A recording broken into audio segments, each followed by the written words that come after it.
Olá, pessoal! O Pra Viagem de hoje vai ser um pouquinho diferente. Eu vou conversar com Cristiano Goulart, jornalista, 31 anos, que já tem 2 anos está morando fora do Brasil. Ele se mudou junto com a companheira para a Europa e hoje, especificamente, ele está morando em Dublin. E a gente vai descobrir como está a vida dele por lá, como está a situação do país em relação à Covid. Bora lá? Your attention, please. Cristiano Goulart, jornalista, 31 aninhos, morando fora do Brasil. Me conta aí, por que saíste do Brasil? Eu estava um pouco, vamos dizer assim, meio sobrecarregado com a profissão, mas antes, obrigado pelo convite, obrigado por me convidar para participar dessa entrevista.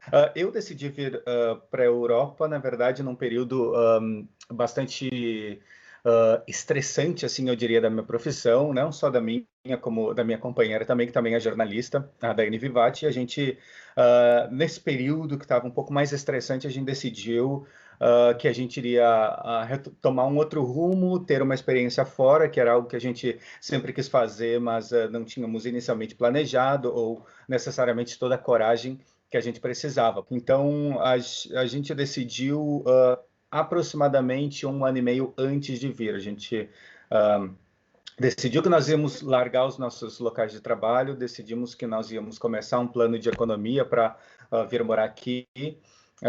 E isso acabou acontecendo em 2018, em março de 2018, a gente deixou o Brasil e viemos para a Europa para recomeçar a vida aqui. Inicialmente a gente não tem plano de retornar. Não que isso não vai acontecer, pode acontecer, mas inicialmente a gente não tem plano.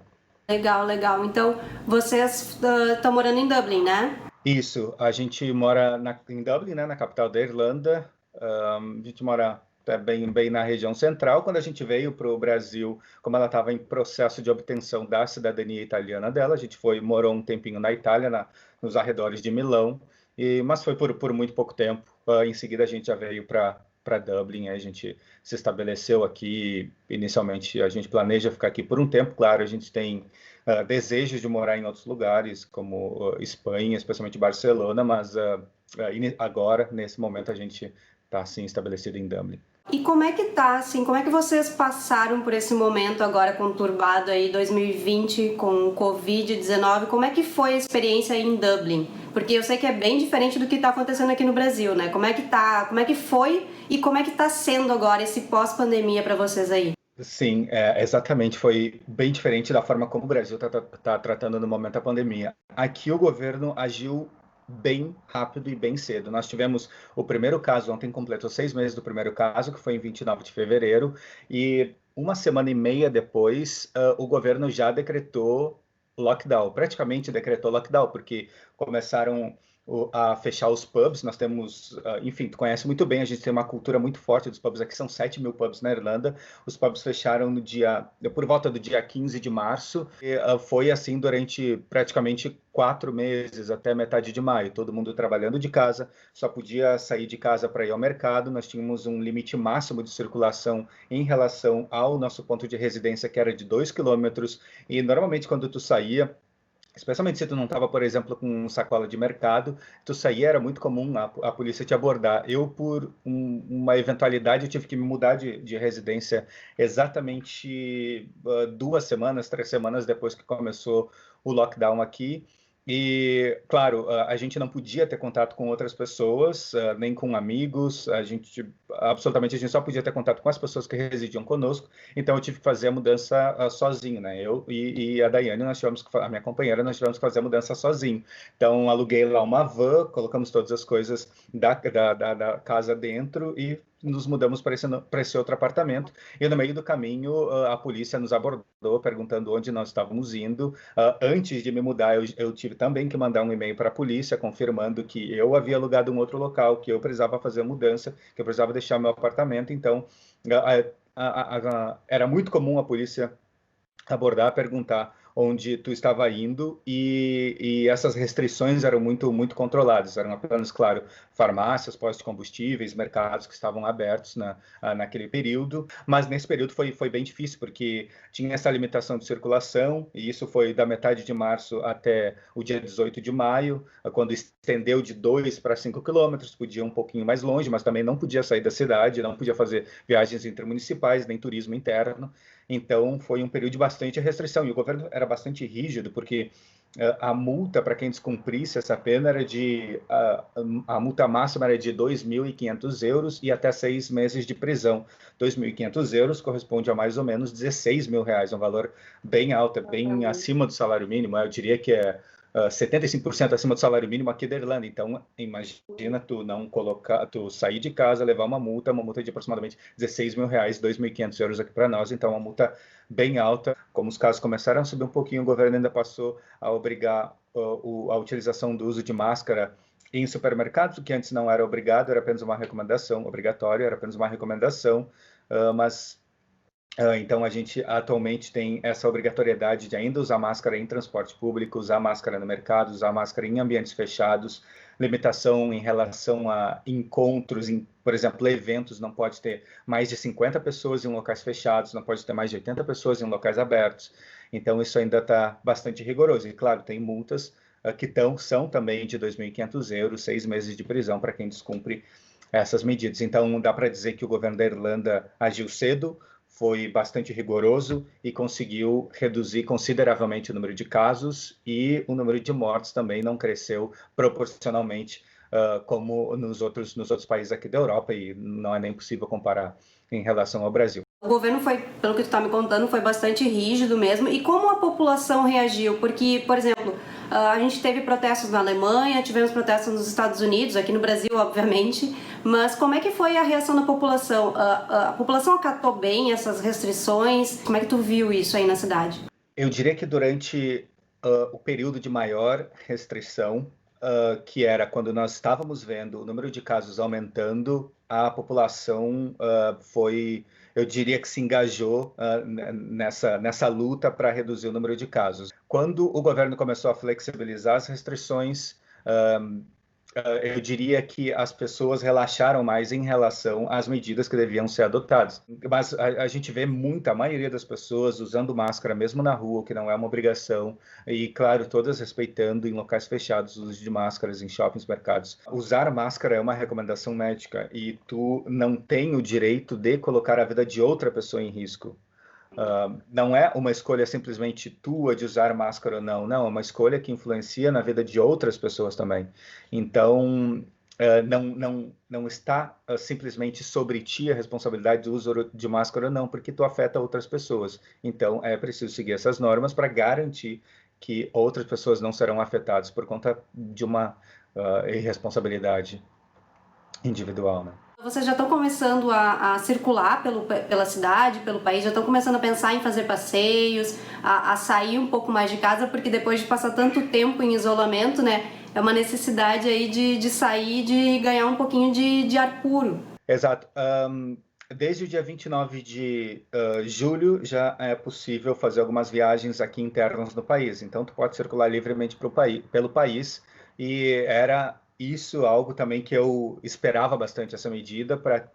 Obviamente, a gente não podia fazer viagens internacionais, ainda há muita restrição em relação às viagens internacionais, mas as viagens internas, eu digo que deu um fôlego para as pessoas que estavam presas dentro de casa durante esses 4 meses, e sim, esperavam. E nós estamos no período do verão aqui, né? Que a gente, especialmente na Irlanda, que é um país extremamente chuvoso, nublado na maior parte do tempo, frio, e a gente espera o ano inteiro por 1 mês e meio, 2 meses de sol. Eu viajei na última semana para o sul da Irlanda.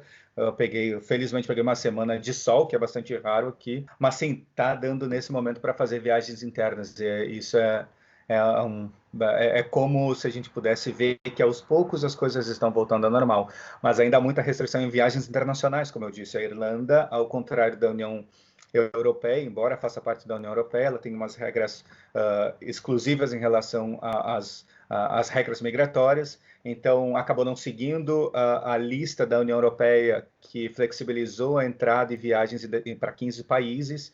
A Irlanda tem a sua lista própria, atualmente são 9 ou 10 países que estão onde é possível fazer viagens sem que tu precise fazer quarentena ao retornar.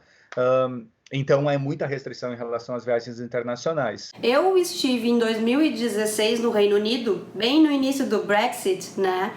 E acabei também visitando aí Dublin. E para mim foi bem tranquilo naquela época, né? Cruzar a fronteira entre Reino Unido e Dublin, entrando aí, saindo, não tive nenhum problema, né, com isso. Como é que tá agora essa situação aí? Se tu tem alguma informação, se tá mais complicado de fazer, de cruzar a fronteira, né, principalmente entre as Irlandas, a Irlanda do Norte e a Irlanda aí, como é que tu tá acompanhando essas informações por aí? Sabe que essa era como tu mesmo mencionaste, era uma das principais discussões do Brexit, que é, nós temos dois países na mesma ilha e um país faz parte do Reino Unido e outro país não faz. Mas, ao mesmo tempo, não tem fronteira física, e é ótimo que não tenha fronteira física por uma questão de conflito religioso em tempos passados.